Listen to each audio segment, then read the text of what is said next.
I've always kept my windows shut. Asthma, ever since I was a kid.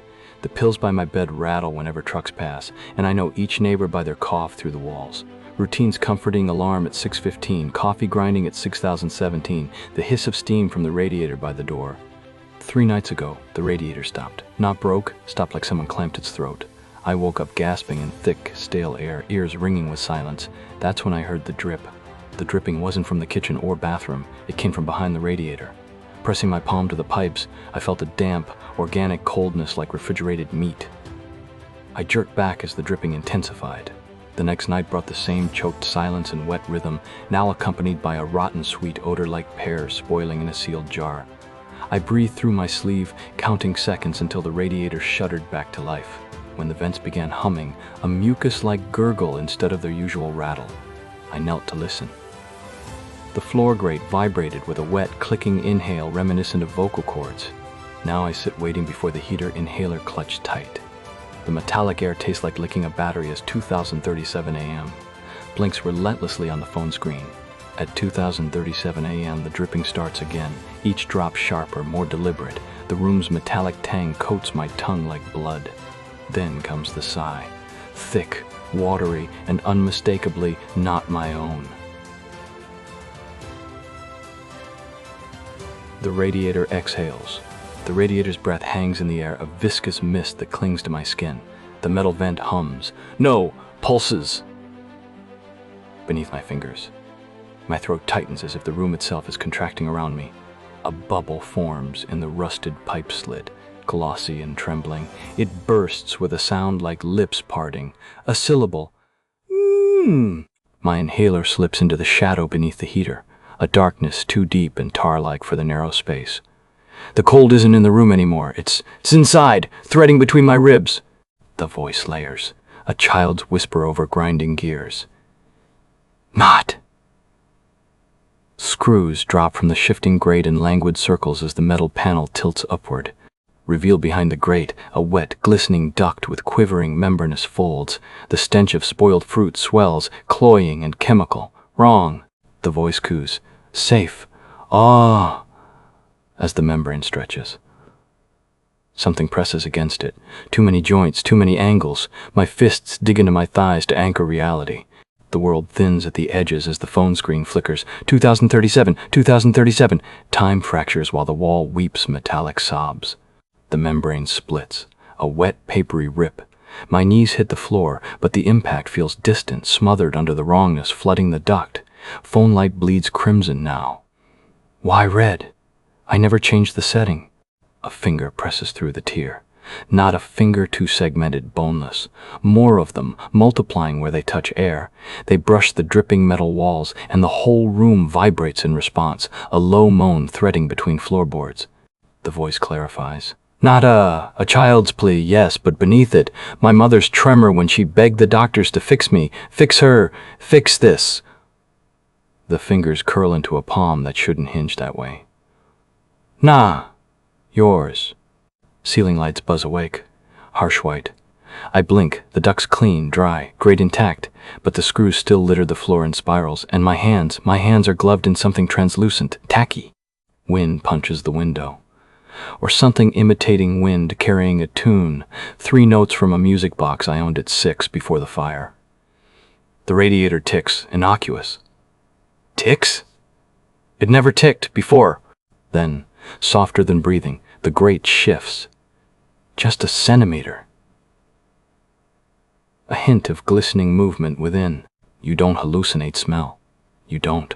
But the sweetness coats my tongue anyway, rotting and endless, and when I press the phone to my cheek, the screen reads 2037.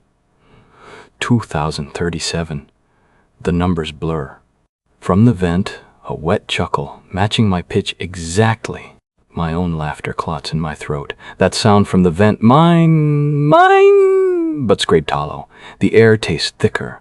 My tongue sticks to the roof of my mouth, glued by that phantom sweetness. Shadows coil differently here, not right angles, but bends. The room inhales, ceiling sagging. When I reach to steady myself, skin catches on the wall. Not paint anymore, pliable, porous, like touching the underside of a tongue. The phone screen pulses, 2037. When I slam it against my thigh, the digits stutter. 2036, 2035, reverse counting. Below the battery icon, a new symbol, a horn silhouette, biting its own tail. A sigh from the vent. Not mimicry. Recognition.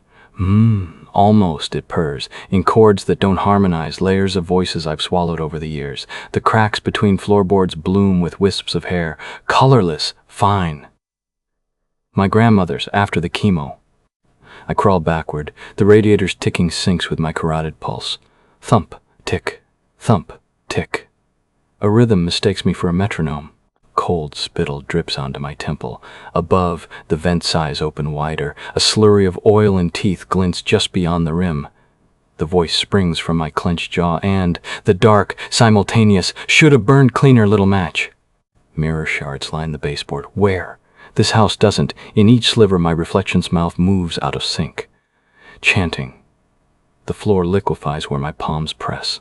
Walls lean in to eavesdrop. Wait! Wait! When did cement learn to breathe? The mirrors. They shouldn't chant, but they do. Muttered pleas in dialects I don't know, yet do, syllables clotting like wet ash. I try to stand, but my knees dissolve. No, the floor's drinking them, grain by grain. My jeans fray where they touch the boards, threads unspooling into the gaps. The phone vibrates, still counting backward. 2001 fours. The horn thing in the icon swells, pixelated edges gnawing at the signal bars. Reception? No. Teeth. I hurl it, but it sticks to the wall, screen first, glowing through the flesh-like plaster. The vent exhales. Cold.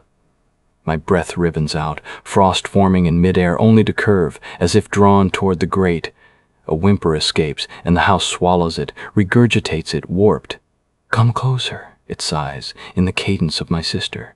Grandmother's hair, braided now, a nest cradling my childhood asthma inhaler, rusted and bulging with movement. Beetles. The hair twists, constricting. Crunch. Footsteps overhead. My own, I realize. From yesterday, last week, a decade ago, all overlapping. The ceiling membrane quivers, showing silhouettes of myself pacing, hunched, weeping. My reflection in the mirror shards licks its lips. Not me. Never me. The voice rises from it, slick. You left the stove on, didn't you? Static floods my sinuses. The room puckers. Walls ribbed now, pulsing. A throat. Uncrouched on a tongue. Above the vent, the slurry of teeth parts. A single eye winks, pupil slit like a keyhole. Turn me! It hums, in the voice of every lock I've ever twisted shut. The eye's hum becomes a hymn. My fingers twitch, remembering locks, front door, diary, the casket at Mom's funeral. The floor's tongue undulates, pushing me toward the vent. Shredded steel grates gape like a jawbone. I press my thumb to the pupil. It yields. Warm, pliant as fresh wax, a twist, and the house shudders, splintering groans, plaster peeling like scabs. My other selves cascade through, limbs tangled with shadow. We merge on impact. Asthma tightens my ribs, but the inhaler's beetles skitter up my throat, stitching my airways with skittering legs. The mirror shards orbit now, each fragment a mouth chanting my name in my sister's lilt. Smoke seeps through the walls, sweet and chemical. Memory blooms, her pajamas catching first, that floral pattern dissolving into embers.